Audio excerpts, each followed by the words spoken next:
വിവാദ സ്വാമി സന്തോഷ് മാധവന് ഭൂമി നൽകാൻ സർക്കാർ ഉത്തരവ്. തൃശൂർ ജില്ലയിലെ വടക്കൻ പരവൂരിലും മാളയിലുമായി 118 ഏക്കർ ഭൂമിയാണ് സന്തോഷ് മാധവന് നൽകുന്നത്. IT വ്യവസായത്തിന്റെ മറവിലാണ് ഭൂമിദാനം. ഉത്തരവിന്റെ പകർപ്പ് പീപ്പിൾ ടിവിക്ക് ലഭിച്ചു. കൂടുതൽ വിവരങ്ങളുമായി ദിൽജിത്ത് ചേരുന്നുണ്ട്. ദിൽജിത്ത്, എങ്ങനെയാണ് ഇതിന്റെ വിശദാംശങ്ങൾ? സൗമ്യ, എറണാകുളം ജില്ലയിലെ വടക്കൻ പറവൂർ, തൃശൂർ ജില്ലയിലെ മാള എന്നിവിടങ്ങളിലായി 100 സർക്കാർ സന്തോഷ് മാധവന്റെ നേതൃത്വത്തിലുള്ള കമ്പനിക്ക് നൽകാനായി തീരുമാനമെടുത്തിരിക്കുന്നത്. 2009 ജനുവരിയിൽ ഇടതുപക്ഷ സർക്കാർ സന്തോഷ് മാധവന്റെ നേതൃത്വത്തിലുള്ള MRZ ഇക്കോ വേൾഡ് ഇൻഫ്രാസ്ട്രക്ചർ എന്ന കമ്പനിയിൽ നിന്ന് മിച്ച ഭൂമി ഏറ്റെടുത്തിരുന്നു. ഈ ഭൂമിയാണ് ഇപ്പോൾ മറ്റൊരു പേരിലുള്ള കമ്പനിക്ക് വേണ്ടി വിട്ടുകൊടുക്കാൻ റവന്യൂ വകുപ്പ് തീരുമാനമെടുത്തിരിക്കുന്നത്. നിയമമനുസരിച്ച് ഭൂമി വിട്ടു നൽകാൻ നിർബന്ധിതമായ കമ്പനിയുടെ പേര് മാറ്റിക്കൊണ്ട് ഭൂമി തിരികെ പിടിക്കാൻ ആദ്യഘട്ടം മുതൽ തന്നെ ശ്രമം ആരംഭിച്ചിരുന്നു. കഴിഞ്ഞ 5 വർഷവും ഈ ശ്രമം ഊർജിതമായിരുന്നു. ഇതിന്റെ ഭാഗമായി ഇക്കോ ഫുഡ് പാർക്ക് ആരംഭിക്കുന്നതിനായി ഭൂപരിധി നിയമത്തിലെ ഒഴിവിനായി സർക്കാരിനെ സമീപിച്ചു.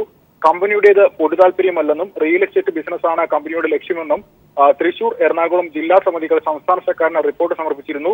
ഈ റിപ്പോർട്ടുകളെല്ലാം അവഗണിച്ചുകൊണ്ടാണ് ഇപ്പോൾ ഇത്തരത്തിലൊരു തീരുമാനം കൈക്കൊണ്ടിരിക്കുന്നത്. IT വ്യവസായത്തിനെന്ന വ്യാജേന കമ്പനി വീണ്ടും സർക്കാരിനെ സമീപിച്ചപ്പോഴാണ് മിച്ചഭൂമി വിട്ടുകൊടുക്കാൻ ഇത്തരത്തിൽ തീരുമാനമായിരിക്കുന്നത്. മിച്ചഭൂമി തിരികെ പിടിക്കാനുള്ള കമ്പനിയുടെ ലക്ഷ്യത്തിന്റെ ഫലമായാണ് ഇത്തരത്തിലൊരു പദ്ധതി ആസൂത്രണം ചെയ്തത്. 1600 കോടി രൂപയുടെ വ്യവസായം നെൽവയലുകൾക്ക് മുകളിൽ വരുമെന്നും 30,000 പേർക്ക് തൊഴിൽ അവസരങ്ങൾ ലഭിക്കുമെന്നാണ് കമ്പനി ഈ പ്രോജക്റ്റിലൂടെ അവകാശപ്പെടുന്നത്. ഇത് അംഗീകരിച്ചുകൊണ്ടാണ് സംസ്ഥാന സർക്കാർ മിച്ചഭൂമി വിട്ടുകൊടുക്കാനുള്ള ഉത്തരവ് ഇറക്കിയിരിക്കുന്നത്. കൃഷിക്കല്ലാതെ മറ്റൊരു ആവശ്യത്തിനും തണ്ണീർത്തട ഭൂമി വിട്ടു നൽകാൻ സാധിക്കില്ല എന്ന വ്യവസ്ഥ നിലനിൽക്കെയാണ് കമ്പനിക്കായി റവന്യൂ വകുപ്പ് നിയമം മറികടന്ന് ഇത്തരത്തിലൊരു ഉത്തരവ് ഇറക്കിയിരിക്കുന്നത്. ഏതായാലും എറണാകുളം, തൃശൂർ ജില്ലകളുടെ ജില്ലാതല ഉപസമിതി ജില്ലാ കളക്ടർമാരുടെ നേതൃത്വത്തിൽ തയ്യാറാക്കിയ ജില്ലാതല ഉപസമിതിയുടെ റിപ്പോർട്ട് കമ്പനിക്ക് എതിരെ നിലനിൽക്കുന്ന സാഹചര്യത്തിൽ കൂടിയാണ് ഇത്തരത്തിൽ നിയമം മറികടന്നുകൊണ്ട് 118 ഏക്കർ ഭൂമി സന്തോഷ് മാധവന്റെ കമ്പനിക്ക് കൈമാറാൻ റവന്യൂ വകുപ്പിന്റെ ഉത്തരവുണ്ടായിരിക്കുന്നത്. സൗമ്യ, ദിൽജിത്ത്, ഒരുപക്ഷെ ദിൽജിത്തോട് സൂചിപ്പിച്ചതുപോലെ തന്നെ ഇത്തരം റിപ്പോർട്ടുകൾ പോലും എതിരായി തന്നെയുണ്ട്. അത്തരം സാഹചര്യങ്ങളൊക്കെ നിലനിൽക്കെ ഇങ്ങനെ ഒരു വലിയൊരു ആനുകൂല്യം ചെയ്തു കൊടുത്തുവെങ്കിൽ സ്വാഭാവികമായും മിനിസ്റ്ററുടേത് അടക്കമുള്ള ഒരു വലിയ ഇടപെടൽ ഇതിനകത്തുണ്ടായിരിക്കും. ഒപ്പം നേരത്തെ തന്നെ പലയിടങ്ങളിലും സ്ഥലം തട്ടിപ്പുമായി ബന്ധപ്പെട്ടൊക്കെ നമ്മൾ കേട്ടതുപോലെ തന്നെ ഉദ്യോഗസ്ഥരുടെ വലിയൊരു ലോബിയും ഇതിന് പിന്നിലുണ്ടാകും. ആ തരത്തിലൊക്കെ ഉയർന്ന ആരോപണങ്ങൾ എങ്ങനെയാണ്? തീർച്ചയായും സൗമ്യ, കഴിഞ്ഞ കുറച്ച് നാളുകളായി ഇത്തരത്തിൽ കമ്പനി ഈ നിയമപ്രകാരം വിട്ടുകൊടുക്കേണ്ടി വന്ന ഭൂമി തിരികെ പിടിക്കാനുള്ള ശ്രമങ്ങൾ ഊർജിതമാക്കിയിരുന്നു. പ്രത്യേകിച്ച് LDF സർക്കാരിന്റെ കാലത്താണ് ഈ ഭൂമി ഏറ്റെടുത്തത് എങ്കിലും നിലവിലെ UDF സർക്കാരിന് കമ്പനിക്ക് അനുകൂലമായുള്ള നടപടികൾ കൈക്കൊള്ളുന്നതിനായി നീക്കങ്ങൾ നടത്തിയിരുന്നതായുള്ള വിവരങ്ങളും പുറത്തു വരുന്നുണ്ട്.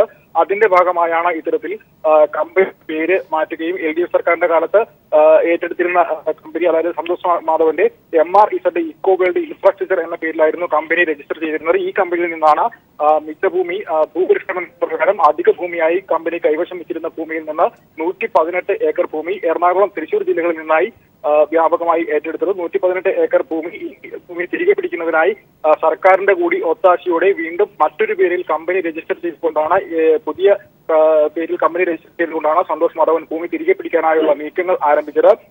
ആദ്യഘട്ടത്തിൽ ഫുഡ് പാർക്ക് സ്ഥാപിക്കുന്നതിന് അനുമതിക്കായാണ് നൽകിയതെങ്കിലും ജില്ലാ കളക്ടർമാരുടെ ഉപസമിതിയുടെ റിപ്പോർട്ട് ഈ കമ്പനിക്ക് എതിരായിരുന്നു. തുടർന്നാണ് ഇത്തരത്തിൽ അനുകൂല റിപ്പോർട്ട് ഉണ്ടാക്കുന്നതിന് വേണ്ടി, അല്ലെങ്കിൽ അനുകൂലമായ ഉത്തരവ് ഉണ്ടാക്കുന്നതിന് വേണ്ടി ഈ റിപ്പോർട്ടുകളെല്ലാം അവഗണിച്ചുകൊണ്ട് തന്നെ മറ്റൊരു പേരിൽ കമ്പനി അപേക്ഷ നൽകുകയും കമ്പനി രജിസ്റ്റർ ചെയ്യുകയും ആ കമ്പനിയുടെ പേരിൽ IT പാർക്ക് സ്ഥാപിക്കുന്നതിനുമായുള്ള നടപടികൾ കൈക്കൊണ്ടതും. ഇതും പൂർണ്ണമായും സർക്കാർ ഉദ്യോഗസ്ഥരുടെ അറിവോടുകൂടി തന്നെ ആകണമെന്നാണ് ഇപ്പോൾ കരുതേണ്ടത്. പ്രത്യേകിച്ച് പുതിയ കമ്പനിയുടെ പേരിൽ IT കമ്പനി തുടങ്ങാനുള്ള അപേക്ഷ സമർപ്പിച്ച് യാതൊരുവിധ പരിശോധനയും കൂടാതെ പ്രത്യേകിച്ച് ജില്ലാതല ഉപസമിതികളുടെ റിപ്പോർട്ട് കമ്പനിക്ക് എതിരായി തന്നെ നിലകൊള്ളുമ്പോൾ ഈ തണ്ണീർത്തട ഭൂമികൾ കൃഷിക്കല്ലാതെ മറ്റൊരു ആവശ്യത്തിനും ഉപയോഗിക്കരുത് എന്ന കർശന നിയന്ത്രണം നിലനിൽക്കവേ ഈ നിയമങ്ങളെല്ലാം കാറ്റിൽ പറത്തിക്കൊണ്ട് ഇത്തരത്തിൽ 118 ഏക്കർ ഭൂമി സന്തോഷ് മാധവന്റെ കമ്പനിക്ക് കൈമാറാനുള്ള തീരുമാനം വന്നിരിക്കുന്നത് ഇപ്പോൾ വിവാദത്തിലെത്തിയിരിക്കുകയാണ്. ഏതായാലും റവന്യൂ വകുപ്പിന്റെ ഈ തിരക്കിട്ട നടപടി, പ്രത്യേകിച്ച് തെരഞ്ഞെടുപ്പ് പെരുമാറ്റച്ചട്ടം നിലവിൽ വരുന്നതിന് തൊട്ട് മുമ്പായി ഇത്തരത്തിലൊരു നടപടി ഉണ്ടായിരിക്കുന്നത് വൻ വിവാദമായിരിക്കുകയാണ്. സൗമ്യ, ദിൽജിത്ത്, ഭൂമി ഇപ്പോഴത്തെ ഇതിന്റെ ഒരു സ്ഥിതി എങ്ങനെയാണ്? പ്രത്യേകിച്ച് ദിൽജിത്ത് സൂചിപ്പിച്ചിരുന്നു ഈ വലിയൊരു രീതിയിലുള്ള ഒരു വിമർശനവും റിപ്പോർട്ടുകളും ഒക്കെ നിലനിൽക്കുന്ന സാഹചര്യത്തിൽ മറ്റൊരു പേരിൽ കമ്പനി രജിസ്റ്റർ ചെയ്താണ് ഭൂമി ഏറ്റെടുത്തിരിക്കുന്നത്, ഭൂമി നൽകിയിരിക്കുന്നത്. അതുകൊണ്ട് തന്നെ പൂർണ്ണമായും ഇത്തരത്തിലുള്ള നൂലാമാലകളെല്ലാം ഒഴിഞ്ഞൊരു അവസ്ഥയിലാണോ ഉള്ളത്? ദിൽജിത്താണ് വിവരങ്ങൾ നൽകിയത്. വിവാദ സ്വാമി സന്തോഷ് മാധവന് ഭൂമി നൽകാൻ സർക്കാർ ഉത്തരവ് ഇട്ടിരിക്കുന്നു. തൃശൂർ ജില്ലയിലെ വടക്കൻ പറവൂരിലും മാളയിലുമായി 118 ഏക്കർ ഭൂമിയാണ് സന്തോഷ് മാധവന് നൽകുന്നത്. നേരത്തെ മിച്ചഭൂമിയായി പിടിച്ചെടുത്ത ഭൂമിയാണ് തിരികെ നൽകിയിരിക്കുന്നത്. സന്തോഷ് മാധവന്റെ കമ്പനിയെ സംബന്ധിച്ച് നേരത്തെ ജില്ലാ കളക്ടർമാരുടെ റിപ്പോർട്ടുകൾ അടക്കം ഇതിനെതിരായി നിൽക്കുന്ന സാഹചര്യത്തിൽ കൂടിയാണ് ഇതിനെയൊക്കെ മറികടന്നുകൊണ്ട് ഇയാൾക്ക് സർക്കാർ വക ഭൂമി നൽകിയിരിക്കുന്നത്. മറ്റു വാർത്തകളിലേക്ക്. അധിക സീറ്റ് ആവശ്യപ്പെട്ട് മുസ്ലിം ലീഗ്. സീറ്റ് വിഭജനത്തിൽ കാലതാമസം വരുത്തരുത്, ഇന്ന് തന്നെ തീരുമാനം പൂർത്തിയാക്കണമെന്നും കോൺഗ്രസിനോട് ലീഗ് ആവശ്യപ്പെട്ടു. കൂടുതൽ വിവരങ്ങളുമായി സുനിൽ അരുമാനൂർ ചേർന്നുണ്ട്. സുനിൽ, ലീഗിന്റെ ഇപ്പോഴത്തെ ഒരു സ്റ്റാൻഡ് എങ്ങനെയാണ്? വിവരങ്ങൾ. സൗമ്യ, ലീഗ് കൂടുതൽ സീറ്റ് വേണമെന്നുള്ള ഒരു ആവശ്യവുമായിട്ടാണ് രംഗത്തെത്തിയിട്ടുള്ളത്. കാരണം കേരള കോൺഗ്രസ് മാണി വിഭാഗം കൂടുതൽ സീറ്റ് ആവശ്യപ്പെട്ട പശ്ചാത്തലത്തിൽ UDF-ലെ ഒന്നാം കക്ഷിയായി പ്രമുഖ കക്ഷിയായി നിൽക്കുന്ന, കോൺഗ്രസ് കഴിഞ്ഞ് പ്രമുഖ കക്ഷിയായി നിൽക്കുന്ന ലീഗ് കൂടുതൽ സീറ്റ് ആവശ്യപ്പെടാത്തതിനെ സംബന്ധിച്ച് ലീഗ് പാർട്ടി നേതൃയോഗങ്ങളിൽ രൂക്ഷ വിമർശനം വന്നിരുന്നു. ഈ പശ്ചാത്തലത്തിലാണ് കൂടുതൽ സീറ്റ് വേണമെന്നുള്ള ആവശ്യവുമായി ലീഗ് എത്തിയത്. പക്ഷെ ഇക്കാര്യം സമ്മതിച്ചു തരാൻ കുഞ്ഞാലിക്കുട്ടി തയ്യാറായില്ല. കുഞ്ഞാലിക്കുട്ടി പറഞ്ഞത് കൂടുതൽ സീറ്റ് ആവശ്യത്തിലുള്ള ചർച്ചയല്ല നടന്നത്, മറിച്ച് 4 സീറ്റുകളുടെ കാര്യത്തിൽ വെച്ചുപോക്ക് നടത്തുന്നത്, മറ്റുമാറും നടക്കുന്ന കാര്യമാണ് ചർച്ച ചെയ്തത്. ഇക്കാര്യത്തിൽ ഉടൻ തീരുമാനം ഉണ്ടാകുമെന്നും അദ്ദേഹം വ്യക്തമാക്കുകയുണ്ടായി. നാളെ തന്നെ തീരുമാനം പറയണമെന്നാണ് അദ്ദേഹം ഇന്നത്തെ യോഗത്തിൽ കോൺഗ്രസ് നേതാക്കളോട് പറഞ്ഞിട്ടുള്ളത്. പക്ഷേ കോൺഗ്രസ് കേരള കോൺഗ്രസ് മാണി വിഭാഗത്തിന്റെ ആവശ്യത്തിനും അതോടൊപ്പം തന്നെ ജേക്കബ് വിഭാഗത്തിന്റെ ആവശ്യത്തിനോടും കടുത്ത നിലപാടുകൾ തന്നെയാണ് സ്വീകരിച്ചിരിക്കുന്നത്. സുനിൽ അരുമാനൂരാണ് വിവരങ്ങൾ നൽകിയത്. ലീഗ് അധിക സീറ്റ് ആവശ്യപ്പെട്ടു എന്ന വാർത്തകൾ തെറ്റാണെന്ന് PK കുഞ്ഞാലിക്കുട്ടി പറഞ്ഞു. സീറ്റ് വെച്ചുമാറലുമായി ബന്ധപ്പെട്ട ചർച്ചകളാണ് നടന്നതെന്നും കുഞ്ഞാലിക്കുട്ടി അറിയിച്ചു. ഞങ്ങളെ ചോദിച്ചുകൊണ്ടിരിക്കുന്ന ചർച്ച ചെയ്തുകൊണ്ടിരിക്കുന്ന വിഷയം മറ്റു പാർട്ടികളുമൊക്കെ ആയിട്ട് ബന്ധപ്പെട്ട വിഷയം കൂടി അതിലൊക്കെ ഉള്ളത് കൊണ്ട് ഒരു ഫൈനാലിറ്റി വരൽ എല്ലാവരുമായിട്ടുള്ള ചർച്ചകൾ പൂർത്തിയാകുന്ന മുറക്കാണ്. അത് നാളെ കൊണ്ടുണ്ടാവുമെന്ന് വിചാരിക്കുന്നു. ലീഗിന്റെ മറ്റ് ബാക്കിയുള്ള 4 സീറ്റ് ചർച്ചയാണോ ഇന്ന് നടക്കുന്നത്? ഞങ്ങളിട്ടിപ്പോൾ ആ ചർച്ച മാത്രമേ ഉള്ളൂ, വേറെ ചർച്ച എണ്ണമൊന്നും അങ്ങനെ ഒരു ആവശ്യകതയിലേക്കൊന്നും ലീഗ് അങ്ങനൊന്നും വന്നിട്ടില്ല. വയനാട്ടിൽ മന്ത്രി PK ജയലക്ഷ്മിക്കെതിരെ യൂത്ത് കോൺഗ്രസിന്റെ പോസ്റ്ററുകൾ. ജയലക്ഷ്മിക്ക് RSS ബന്ധമുണ്ട് എന്നാണ് പോസ്റ്ററുകളിലെ ആരോപണം. കൈപ്പത്തി ചിഹ്നത്തിൽ മത്സരിക്കാൻ അനുവദിക്കില്ലെന്നും പോസ്റ്ററിൽ പരാമർശം. ജയിച്ചു വന്നാൽ RSSന് വേണ്ടിയായിരിക്കും ജയലക്ഷ്മി പ്രവർത്തിക്കുക എന്നും ഇത് അനുവദിക്കില്ല എന്നുമാണ് പോസ്റ്ററുകളിലുള്ളത്. യൂത്ത് കോൺഗ്രസ് മാനന്തവാടി എന്ന പേരിലാണ് പോസ്റ്ററുകൾ. മുന്നണിയിൽ അകത്തുള്ളവരെ പരിഗണിച്ച് മാത്രമേ മുന്നണിക്ക് പുറത്തുള്ളവരെ സീറ്റിന് പരിഗണിക്കാനാവൂ എന്ന് കോടിയേരി ബാലകൃഷ്ണൻ. PC ജോർജിന്റെ കാര്യത്തിൽ നിലവിൽ തീരുമാനമായിട്ടില്ല. KPSC ലളിത ആരോഗ്യ പ്രശ്നം അറിയിച്ചിട്ടുണ്ടെന്നും അന്തിമ തീരുമാനം ലളിതയുമായുള്ള ചർച്ചയ്ക്ക് ശേഷമെന്നും കോടിയേരി ബാലകൃഷ്ണൻ കൊച്ചിയിൽ അറിയിച്ചു. CPM-ന്റെ സ്ഥാനാർത്ഥി പട്ടിക ആയിട്ടില്ലല്ലോ. സ്ഥാനാർത്ഥി പട്ടികയാണ്, സ്ഥാനാർത്ഥിയാണെന്ന് പറഞ്ഞ് നിങ്ങൾ കൊടുക്കുന്ന വാർത്തയെ അടിസ്ഥാനമാക്കി ഓരോ സ്ഥലത്തുള്ള പ്രതികരണങ്ങളാണ്. പാർട്ടിയുടെ സ്ഥാനാർത്ഥി പട്ടിക അന്തിമമായി പ്രഖ്യാപിക്കുന്ന സന്ദർഭത്തിൽ ഒരു പ്രശ്നവും ഉണ്ടാവില്ല. ഇപ്പോൾ ഒരു സ്ഥലത്തെ സ്ഥാനാർത്ഥിയെ അന്തിമമായി തീരുമാനിച്ചിട്ടില്ല. അപ്പോൾ സ്വാഭാവികമായിട്ട് പത്രങ്ങളിൽ കാണുമ്പോൾ ആളുകൾക്ക് ചില പ്രതികരണങ്ങളുണ്ടാവും. അത് കാര്യങ്ങൾ വേണ്ടത്ര മനസ്സിലാക്കാതെ നടത്തുന്ന പ്രതികരണങ്ങളാണ്.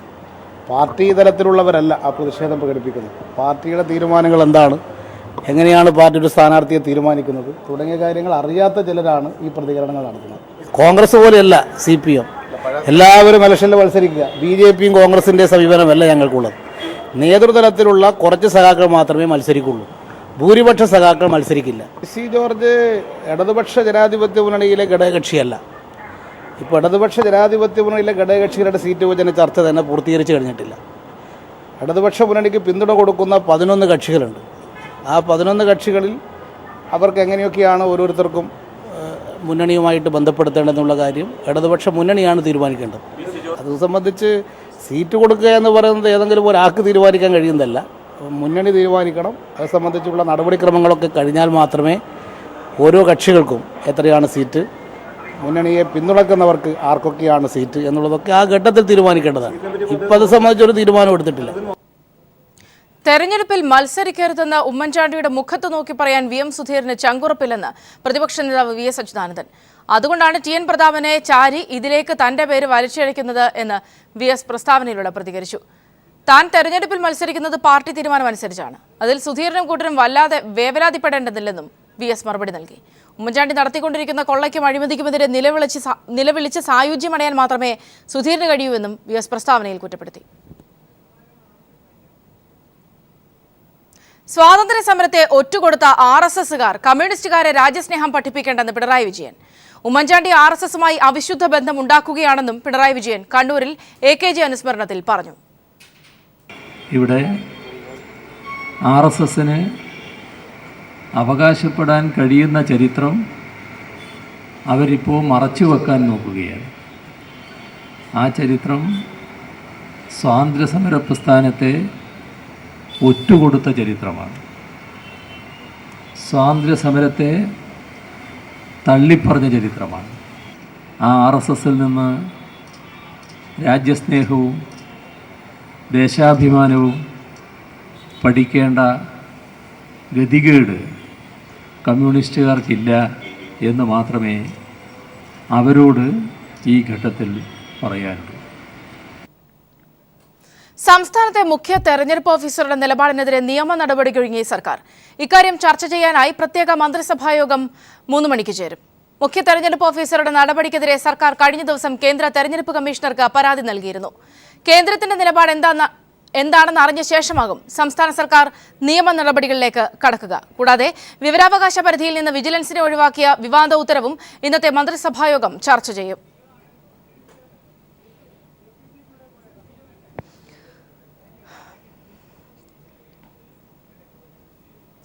പാവങ്ങളുടെ പടത്തലവൻ AKGയുടെ 39ാം ചരമവാർഷിക ദിനമായ ഇന്ന് സംസ്ഥാനമൊട്ടാകെ വിപുലമായ അനുസ്മരണ ചടങ്ങുകൾ സംഘടിപ്പിച്ചു. കണ്ണൂർ AKG സ്ക്വയറിൽ CPIM പോളിറ്റ് ബ്യൂറോ അംഗം പിണറായി വിജയന്റെ നേതൃത്വത്തിൽ പുഷ്പാർച്ചന നടന്നു. AKGയുടെ ജന്മനാടായ പെരളശ്ശേരിയിൽ വൈകിട്ട് വൻ ബഹുജന പ്രകടനവും പൊതുയോഗവും നടക്കും. ജീവിതം പോരാട്ട ഭൂമികയാക്കിയ AKG എന്ന വിപ്ലവകാരി ലോകത്തോട് വിട പറഞ്ഞിട്ട് ഇന്നേക്ക് 39 വർഷം. നവോത്ഥാന മുന്നേറ്റങ്ങളിലും ദേശീയ പ്രസ്ഥാനത്തിലും കോൺഗ്രസ് സോഷ്യലിസ്റ്റ് പാർട്ടിയിലും പിന്നീട് കമ്മ്യൂണിസ്റ്റ് പാർട്ടിയിലും പാവങ്ങളുടെ പടത്തലവനായി മാറിയ AKG ഗുരുവായൂർ സത്യാഗ്രഹം, പാലിയം സമരം, ഹരിജനങ്ങൾക്ക് വഴിനടക്കാനായി കണ്ണൂരിലെ കണ്ടോത്ത് സംഘടിപ്പിച്ച സമരം എന്നിവയിലെല്ലാം നേതൃപരമായ പങ്ക് വഹിച്ച് മലയാളം മണ്ണിൽ നവോത്ഥാനത്തിന്റെ കൊടുങ്കാറ്റായി മാറി. അതിവിദൂരമല്ലാത്ത ഭൂതകാലത്തിൽ കേരളത്തിൽ നിലനിന്ന സാമൂഹ്യ അനീതിക്കെതിരെയും അന്ധവിശ്വാസങ്ങൾക്കെതിരെയും ഉയർന്ന ത്യാഗപൂർണമായ പോരാട്ടത്തിന്റെ നേർചിത്രമായിരുന്നു AKG എന്ന AK ഗോപാലൻ. ജയിലുകളിലും കോടതികളിൽ പോലും വേട്ടയാടപ്പെട്ട കമ്മ്യൂണിസ്റ്റുകാരന്റെ നീതിക്കായുള്ള പോരാട്ടത്തിന്റെ ശബ്ദമുയർത്താൻ AKGക്ക് കഴിഞ്ഞു. 1947 ഇന്ത്യക്ക് സ്വാതന്ത്ര്യം കിട്ടുമ്പോഴും AKG ജയിലഴിക്കകത്തായിരുന്നു. പ്രക്ഷോഭത്തെ തുടർന്ന് ഒക്ടോബർ 24 മോചിതനായി. കേരളത്തിലൊതുങ്ങാത്ത AKGയുടെ പ്രവർത്തനം 1951 കൊൽക്കത്തയിൽ ചേർന്ന കിസാൻ സമ്മേളനത്തിൽ അദ്ദേഹത്തെ അഖിലേന്ത്യാ പ്രസിഡന്റാക്കി മാറ്റി. ഇന്ത്യയിൽ നടന്ന എല്ലാ കർഷക പോരാട്ടങ്ങളിലും AKGയുടെ സജീവ സാന്നിധ്യം സമൂഹം തിരിച്ചറിഞ്ഞു. 1952 മുതൽ പാർലമെന്റിൽ പ്രതിപക്ഷ നേതാവായി. അടിയന്തരാവസ്ഥയ്ക്കെതിരായ പ്രവർത്തനങ്ങളിലും സജീവമായി. അടിയന്തരാവസ്ഥ നടപ്പാക്കിയ സർക്കാർ കടപുഴകി വീണ ഘട്ടത്തിലായിരുന്നു AKG എന്ന പാവങ്ങളുടെ പടത്തലവൻ ലോകത്തോട് വിട പറഞ്ഞത്. വിപുലമായ അനുസ്മരണ പരിപാടികളുമായാണ് അദ്ദേഹത്തിന്റെ പോരാട്ട വീര്യത്തെ ജന്മനാടിന്നും ഓർക്കുന്നത്. മാർച്ച് 1 ആരംഭിച്ച അനുസ്മരണ പരിപാടികൾക്ക് ഇന്ന് സമാപനമാകും. രാവിലെ കണ്ണൂർ AKG സ്ക്വയറിൽ CPIM പോളിറ്റ് ബ്യൂറോ അംഗം പിണറായി വിജയന്റെ നേതൃത്വത്തിൽ പുഷ്പാർച്ചന നടന്നു.